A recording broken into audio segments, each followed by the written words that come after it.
Hello everyone, and welcome to the Farmer-Led Irrigation Development webinar. My name is Petra Schmitter. I'm the Global Lead for Sustainable and Resilient Food Production Systems at the International Water Management Institute, and also your webinar coordinator.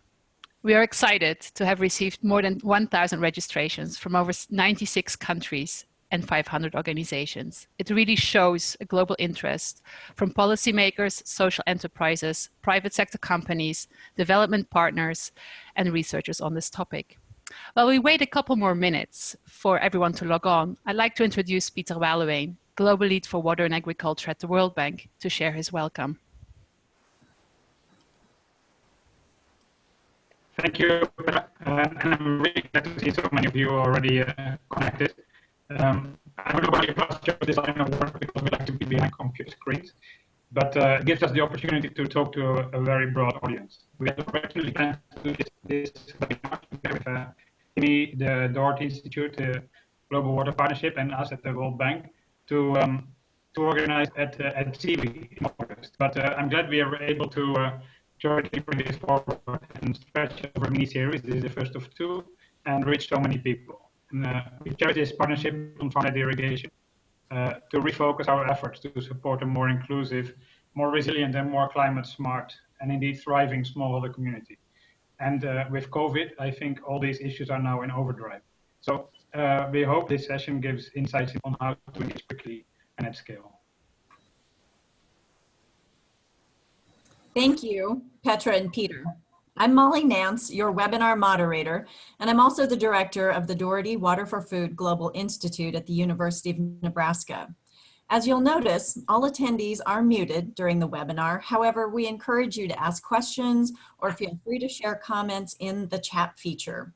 You'll find the chat menu button at the bottom of your webinar screen. The webinar is being recorded, and we will share that file with you along with other resources soon after the event. To save time, I will introduce each of the speakers briefly before each block. You will find their bios in the link that I just put into the chat. Hopefully you can see that. And next, I'd like to introduce Jennifer Serra, Global Director for the World Bank Group's Water Global Practice, to provide opening remarks. Good morning, good afternoon, good evening, everyone. Thank you, Molly. It's really a pleasure to be here. And I understand close to 1,000 people have signed up. It's just been wonderful to see all of you log in and also to say what country you're from. You know, if we were here in person, I'd probably be a little bit intimidated to stand up in front of 1,000 people to give opening remarks. But as we were preparing for the meeting, I overheard Petra say, she's been doing a lot of Zoom meetings and speaking to herself. So that does make it a little less intimidating to use this medium to give these remarks. It's really an honor for me to be here today, and I thank you all for joining to open this first session of the webinar on farmer-led irrigation development, or what we call FLI for short. At the World Bank, we see FLI as a pioneering initiative, and one that was sparked during the Water for Food International Forum that the Daugherty Water for Food Global Institute at the University of Nebraska holds. I think that's where we had a lot of smaller scale discussions about the importance of this initiative.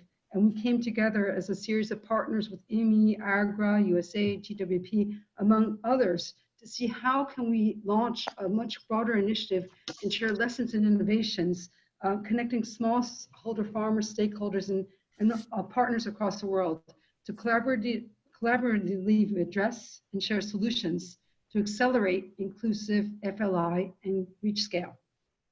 So working together, we believe we can create opportunities for positive change for the lives and livelihoods of smallholder farmers globally, as we share our challenges and innovative solutions to support farmers achieve food security, economic benefits, and the sustainable use of land and water. This agenda is more important than ever as we address the short-term crisis resulting from the COVID-19 pandemic and chart a course for longer-term recovery. At the same time, let us not lose sight of the imperative to grow back better within the framework of the Global Commission on Adaptation and the Malabo-Montpellier report, which promote the need for innovative water and renewable energy solutions to transform agriculture production systems amid a changing climate. We aim to achieve during this event a sharing of knowledge, a deepening of our robust network of colleagues, even if we're just connecting virtually, while staying focused on delivering innovative solutions to and with farmers. Even before COVID-19, smallholder farmers have faced significant challenges to their lives and livelihoods, requiring them to be resilient to unpredictable rain and competition for scarce water resources in order to grow food. Now the global pandemic adds yet another layer of difficulty. National response and mitigation measures to prevent the spread of the infection may indirectly cause market and supply chain disruptions that negatively impact production systems and the resources on which farmers depend. At the same time, there is a direct impact of decreased production on food security.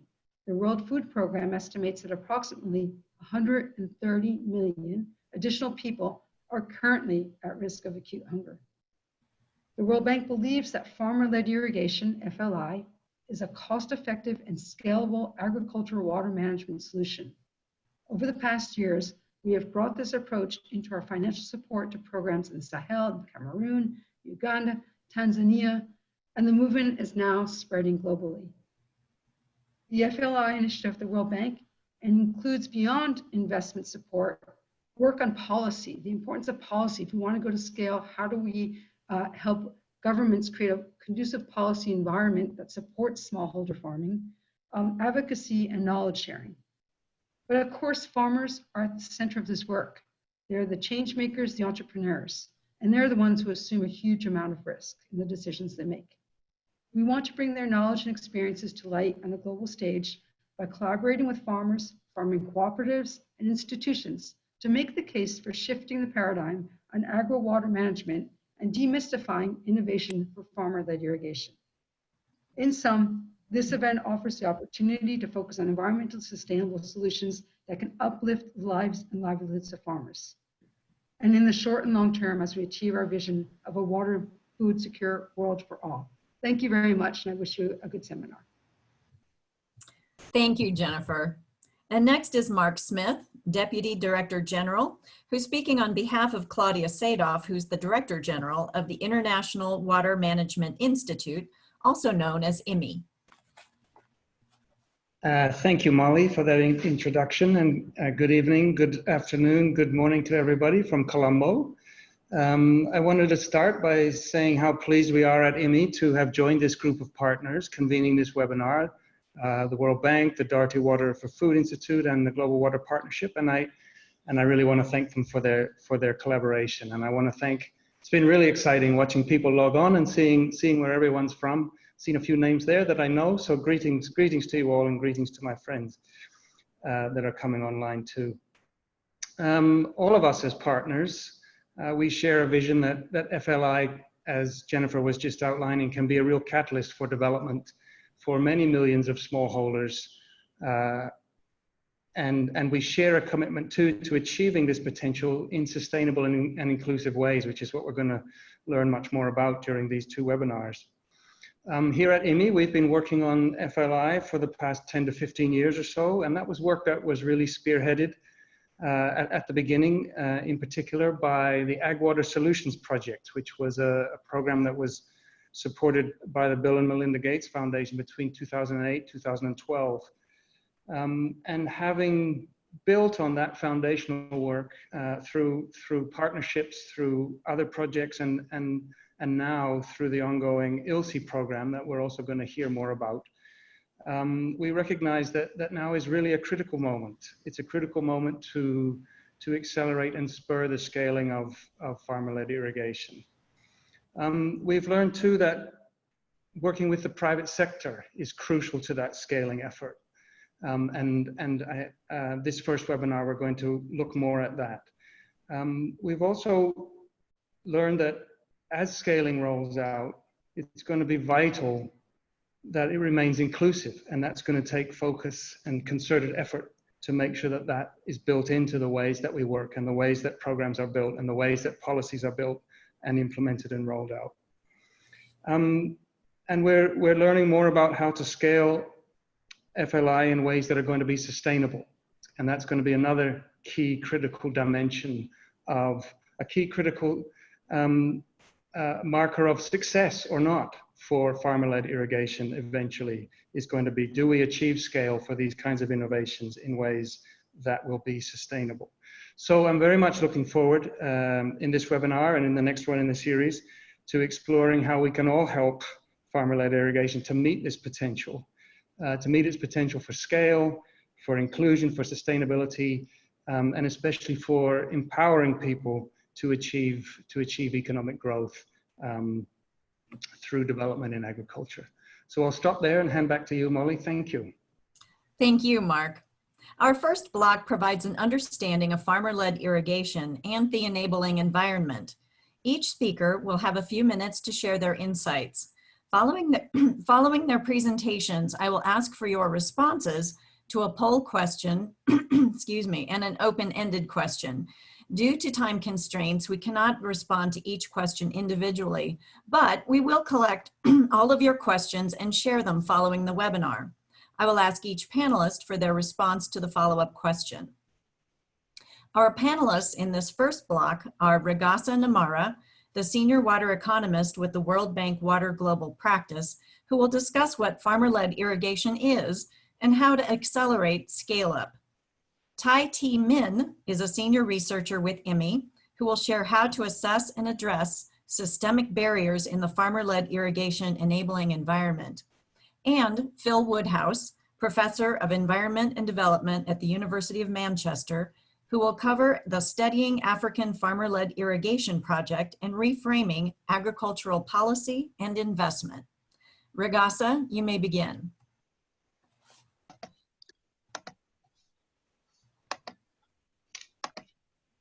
Thank you, Molly, for this introduction. I will just go into the crux of the matter. Based on who initiates, finances, establishes, and manages, irrigation development approach could be classified into farmer-led, public-led, and NGO-led systems. However, these approaches are not exclusive to each other. The key message here is who plays predominant role in the initiation, financing, development, and management process. The farmer-led irrigation development is a process whereby farmers drive the establishment, improvement, management, and/or expansion of irrigated agriculture. The key question here is how these approaches can leverage each other to deliver irrigation service to millions of farmers at scale, sustainably. The key word here is sustainably and at scale. In my opinion, there are 5 major issues that need to be resolved for sustainably scaling up farmer-led irrigation development. First, farmer-led irrigation development should be acknowledged in the irrigation and drainage policies and the strategies of countries. At the moment, the sector is considered informal or even illegal in few countries. Second, proactive interventions are required to enhance the depth and breadth of the outreach of farmer-led irrigation development to ensure social and geographic equity. Here we have to emphasize the gender aspect of it, and also we have to see the farmer-led irrigation development if it is well suited to the fragile and conflicted countries. For example, in the Horn of Africa, Somalia, and many other fragile countries. We think that the farmer-led irrigation development approach is a perfect fit under these conditions, and we need to pursue this aggressively. Third, resolution of the conflict for land and water between farmers for irrigation and pastoralists for grazing, migratory routes, and livestock watering is needed. This issue is particularly important in the Sahel and Horn of Africa regions, where pastoralists are predominant.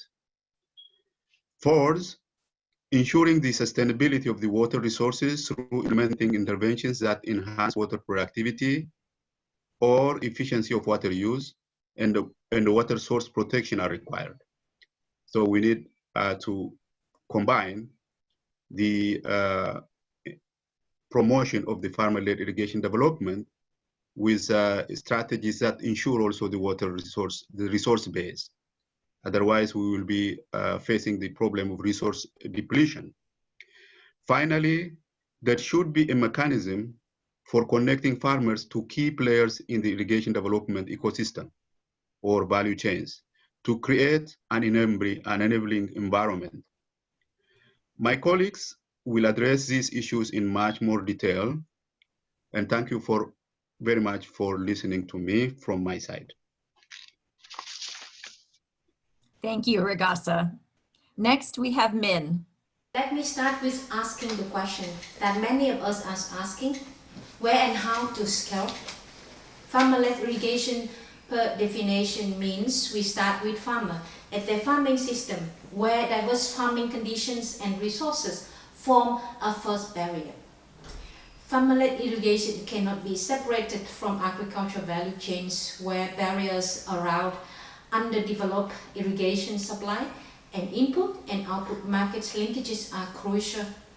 In the social and economic environment, social and gender norms hinder social inclusion, together with the limitation in the physical environment, obstruct the investment and expansion of farmer-led irrigation.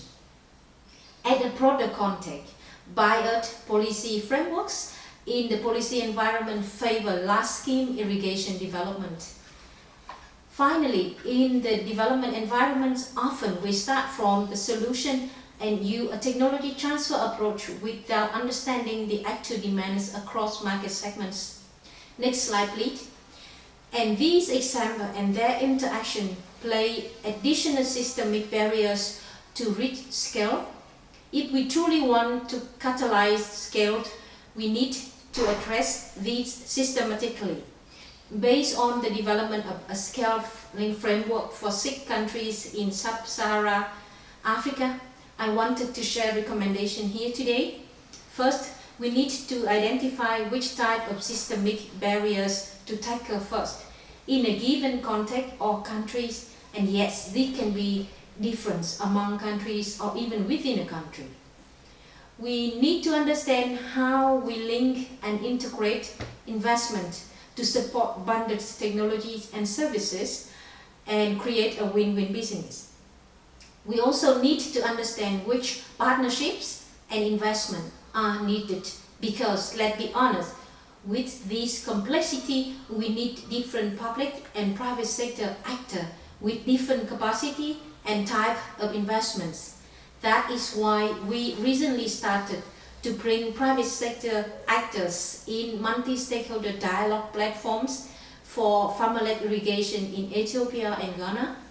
And finally, we need to stipulate a capacity to adapt to the contextual dynamics, such as climate change, financial crisis, COVID-19 pandemic, and the adjustments required to everything I just mentioned, so we reach scale. Thank you. Next, we have Phil. Thank you. When thinking about enabling farmer-led irrigation development, my experience with the SAFI project in sub-Saharan Africa suggests we have to consider reversing some long-held perspectives. For today, I propose reversals in 3 policy areas. First, we need to see farmer-led irrigation development not as a rural development question, but one in which urban areas are critical. Urban demand for food drives the market for high-value irrigated crops, and urban-based business supplies equipment, agrochemicals, and seed for agricultural intensification.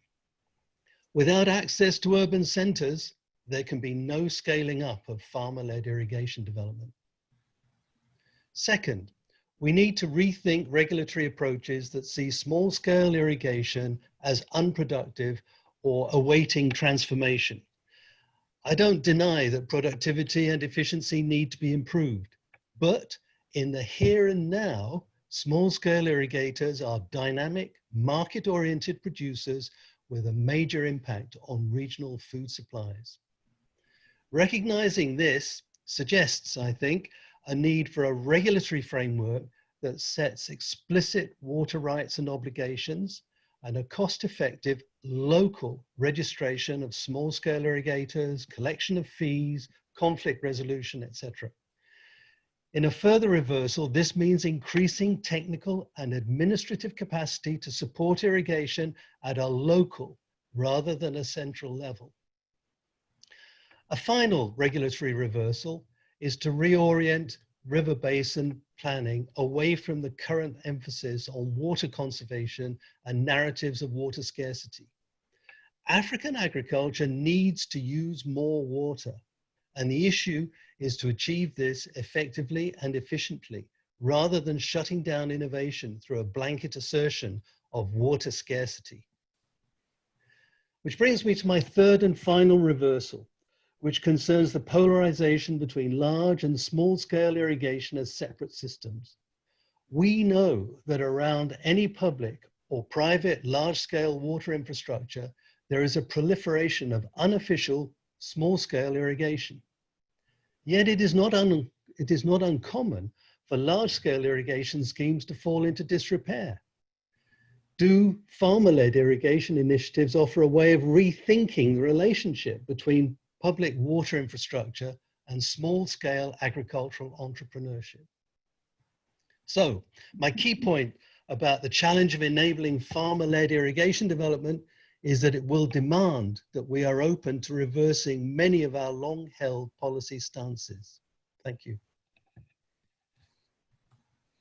Thank you all for your excellent and concise presentations.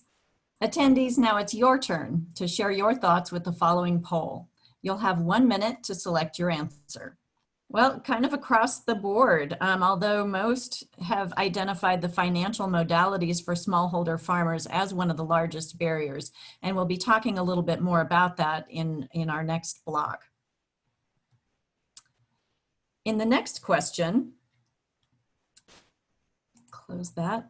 What is the single largest, most innovative solution that you have seen for scaling in the last year that could really be a game changer in overcoming one of these barriers in scaling farmer-led irrigation? And you'll have just 2 more minutes to answer this question. Please complete your answer in the chat box. And thank you for your responses. Now I'm going to ask our panelists that same question. Regassa, what innovation has impressed you the most in advancing farmer-led irrigation development? Yeah, thanks, Molly. Actually, farmers are by nature integrators. They are integrating different pieces of the puzzle together in operating their farm, not just the farmer-led irrigation development as such. One of the main problems with scaling up farmer-led irrigation is actually, on the one side, access to appropriate technology at an affordable price. The other side is when they have that, also the market opportunities that makes the irrigation sector rewarding. And the other one is also an advice, on how to agronomic or irrigation agronomy advices. So one of the innovation I saw is an NGO called SNB tried to solve this puzzle through what they call a water platform at county and also at national level in Kenya. I think going forward, this is a best practice really, so that the farmers can put pieces together and manage a very thriving irrigated agriculture. Thank you. Thank you very much, Regassa. An example I want to share today is a win-win business model tailor-made to farmer-led irrigation. This win-win business model is employed by an irrigation equipment supply company in Ghana, which can tackle different systemic barriers along a veritable value chain. The company provides bundled equipment and services to groups of farmers who grow vegetables year-round. These include farm inspection to design the best fit irrigation system, equipment installment together with technical training, technical advice and support to ensure the system operates efficiently, facilitating farmer marketing their vegetable products, and together with farmers planning their investment for expanding of irrigation from 1 acre to possible area. The company also provides credit to farmer groups where members guarantee one another's full payment after 3 harvests. It is a win-win business model as the company can save cost, manage financial risk, and expanding their business when clients become their ambassadors. In fact, the company is able to expand its market by these channels. And farmer managed to invest in the irrigation and able to generate return from the investment for their reinvestment. I would love to see trust win-win business model more in the near future. And next, Phil, I'll turn it over to you. Thank you. I think one of the things that's impressed me most is what happens when you engage irrigation practitioners and engineers directly with small-scale farmers to think creatively about using water more efficiently through improved and adaptive irrigation design. I was particularly impressed by the training offered last year by Dr. Hans Kommerkech at Wise Futures Training Center at the Nelson Mandela African Institution of Science and Technology in Arusha in Tanzania. By bringing mid-career irrigation practitioners into local contexts of farmer-led irrigation development, Hans's team opened up new dialogues that I still see continuing both online and in practice. And I think this is an important way to go to, if you like, widen the horizons of technically trained people in irrigation. Thank you. Phil, thank you. And also thank you to Min and to Regassa. Now we'll move on to our second block, which focuses on accelerating farmer-led irrigation development sustainably using a systems approach to scale. Our panelists are Nick Brozovic, Director of Policy with the Daugherty Water for Food Global Institute, who will share his take on using business model canvases to strengthen irrigation supply chains. Samir Ibrahim, who is CEO of SunCulture, discussing innovative finance models for smallholder farmers, and Nicole Lefore, Director of the Feed the Future Innovation Lab for Small Scale Irrigation at Texas A&M University, talking about the importance of social inclusion, reaching women and other resource-poor farmers. Nick, it's all yours. I'll start with a quick exercise. I'd like you to close your eyes and think about farmer-led irrigation. What's the first thing that you see? Please write it down quickly in the chat box and send it to us. I'll give you a little bit of time and then start talking again. Now, I haven't had time to look through all your responses. I'm looking forward to compiling them and sharing back in the coming days. For many of you, what came to mind may be one of those iconic images of a smallholder with a hosepipe, a solar panel, and a pump. When we think about farmer-led irrigation, we naturally focus on the farmer. When we think about scaling and sustainability, we focus on farmers' ability to pay back equipment costs and on making transactions easy and inclusive. That's very important, but it's easy to forget about all the other people involved in the large entrepreneurial ecosystem around farmer-led irrigation. The farmer is central as customer, user, and beneficiary of irrigation services. But smallholder farmers are not the leaders in constructing the entire ecosystem in the first place. Many other people in the public and private sector are needed. The current reality is that the costs of building distribution networks and marketing channels are generally much higher than the cost of the irrigation equipment itself. To address this issue, donors and governments are providing significant support. This allows some scaling to happen, but it's hard to sustain. In some places, there are large social enterprises that build distribution channels, extend credit to farmers, and work with partners to provide advisory services. Elsewhere, irrigation entrepreneurs operate informally and despite existing policies. There's a huge variety. The picture I chose tries to capture much of that larger ecosystem in one place. It shows some water entrepreneurs that we've worked with in Rwanda, their equipment, their workshop, and a field where they're providing irrigation services. So, to my key point, for scaling and sustainability of farmer-led irrigation, we must take the point of view not just of the farmer, but also of all the enterprises for whom farmers are customers and the enterprises supporting them. All parts of that larger entrepreneurial ecosystem must make enough money to provide decent livelihoods for the people involved. Much can be learned and transferred from applying a business lens to the successes and failures of water entrepreneurs in the context of their local ecosystems. I'd be happy to provide more information on our work and experiences around these challenges. Please ask questions and provide feedback in the chat box or email me. I'd love to continue the conversation. Thank you. Thanks very much, Nick. And next, Samir. Hi, everybody. Really happy to be here today. Let's make sure we can see me. My name is Samir Ibrahim. I'm the CEO of SunCulture, a Nairobi-based startup that develops and commercializes solar-powered water pumps and irrigation systems for smallholder farmers. We got started in 2012, and from the beginning, we've been committed to a private sector farmer-led model.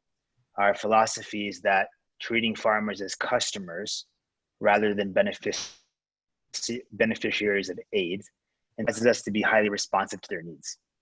For example, our research and development starts with spending time in the farms, listening to what farmers need. We co-design products with them, pilot extensively before commercial launch, and continually update our offerings because the only way to be successful as a company, as a for-profit business, is to create something that is valuable enough that the farmer will actively decide to purchase. The private sector model also enables us to offer value-added services that are bundled into the price of the system, including installation and maintenance. We can run field teams and after-sales teams so that customers have a direct relationship with us and they're able to reach out directly through the lifetime of the irrigation system. From what we've seen in our years on the ground, and as being the first solar-powered irrigation company in Africa, the single biggest challenge to greater uptake of solar irrigation is affordability. The technology is out there, it works, and farmers are quick to grasp the benefits. But products like ours are big investments and therefore out of reach for too many farmers. This undermines not only the scale of impact we're able to achieve, but also inclusivity. Farmers at the very bottom of the pyramid, vulnerable populations like women and youth in agriculture, the people who most need tools to increase their agriculture productivity and incomes, are the least able to access them in the status quo. So research suggests that millions of farmers could engage in farmer-led irrigation with large potential gains for individual farmers as well as more broadly for nutrition and the economy. But those figures assume that women farmers will be participating in part of those numbers. And we see strong interest from development partners and governments in ensuring such inclusion. But will women invest? Can they? And do they even want to invest? We should start with what women actually want.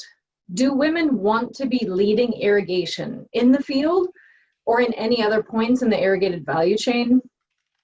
Many women that we have spoken to and cases that we have looked at suggest not always. For example, in a capital-intensive infrastructure-centric project in Mali, women were still left to use calabash for field application. The investment went into solar pumps and water storage, but women's irrigation labor only went down 5% compared to no pumps at all.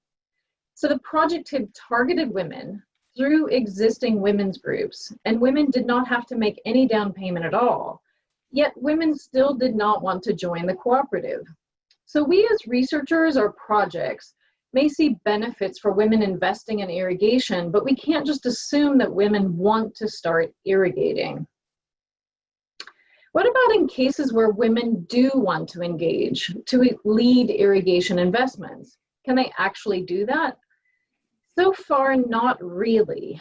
The private sector is seen as an important part of scaling farmer-led irrigation, and it is key to sustainable and resilient market development. But companies are not necessarily trying to sell pumps to women. Companies target customers, and customers might be men, or they might be women. Development partners and NGOs may have a mandate to include women, but companies do not. Social enterprises and NGOs are exploring ways to provide women with opportunities, often in partnership with companies. For example, a social enterprise in Zambia is working with companies on e-wallets, which would enable women's groups to manage their payments, particularly to begin to build the down payments needed for solar pumps. But their message is that finance solutions alone are not enough to convince women to invest and to be able to do so profitably. So my big picture point is that we need to understand if women want to invest and where in the irrigated value chain they're interested in investing. And if they do, then the approach has to be part of a larger system, not only put on equipment companies or the private sector, but it relies on multiple actors that will be playing different roles. Thank you for your insights, Nicole. Our next polling question for this block is, what is the single most innovative solution you've seen or worked with which could significantly boost inclusive farmer-led irrigation development? You have 1 minute to select your answer. And thank you for your responses. I can see we have all of those obviously are great innovative solutions. It looks like bundled packages of technologies and services along value chains is the most promising of those innovations. We'll move on to the next question. Attendees, what is the single most important next step to trigger change at a larger scale for that innovative solution? And now I'll turn this over to our panelists to answer that same question. So, Nick, what do you find the single most important next step to trigger change at a larger scale? The most important thing for irrigation entrepreneurs to figure out is how to scale their distribution networks. When you look at the initial customers and technology installations of startups providing irrigation services, what you find is quite similar, whether you're in sub-Saharan Africa, South Asia, or the United States. You find pilot programs with typically dozens or a few hundred technology installations being used to demonstrate value propositions and to raise capital. By their nature, establishing these pilots requires a large investment of human capital and a lot of time spent on trust building and face-to-face interactions. It takes a lot of time to build trusted relationships with farmers, particularly around new technology that may be perceived as expensive and risky. Managing this human element limits companies' ability to conduct pilots beyond a certain size. But in order to have a viable and sustainable business with smallholder farmers, you have to reach tens of thousands, even hundreds of thousands of farmers. This requires a shift in activities and mindset around customer relationships to allow scaling. It requires managing a large and cost-effective distribution and marketing network.